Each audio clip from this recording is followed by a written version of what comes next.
पंढरपूर तालुका police स्टेशनच्या पोलिसांनी उपविभागीय पोलीस अधिकारी प्रशांत डगळे यांच्या मार्गदर्शनाखाली आंबे गावातील भीमा नदी पात्रालगत असलेल्या ठिकाणी अवैधरित्या महिंद्रा कंपनीच्या टेम्पो क्रमांक MH459097 या टेम्पोमध्ये टेम्पो चालक गोपाळ प्रचंडे राहणार आंबेगाव हा आपल्या ताब्यात अवैधरित्या महाराष्ट्र शासनाच्या मालकीची भीमा नदी पात्रातील वाळू सदर टेम्पोमध्ये चोरून घेऊन जात असताना त्यास ताब्यात घेऊन पंढरपूर तालुका पोलिसांनी आरोपी गोपाळ प्रचंड राहणार आंबेगाव आणि महिंद्रा टेम्पोचा मालक यांच्या विरुद्ध भारतीय न्यायसंहिता कलम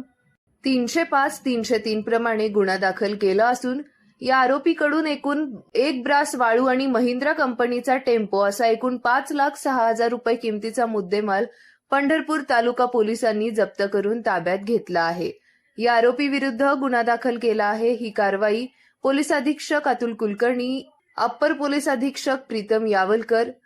उपविभागीय पोलीस अधिकारी प्रशांत डगळे यांच्या मार्गदर्शनाखाली पंढरपूर तालुका पोलीस स्टेशनचे वरिष्ठ पोलीस निरीक्षक TY मुजावर, पोलीस उपनिरीक्षक भारत भोसले, पोलीस उपनिरीक्षक Vikram Wadne, police head constable Mangesh Rokade, police head constable Abhimanyu Garad, police head constable Suhas Deshmukh, Deepak Bhosale, police constable Sanjay Gutal, Sagar Gawali, Vijaykumar Awati, police चालक चाटे, विलास घाडगे, हसन नदाफ यांच्या पथकाने केली आहे।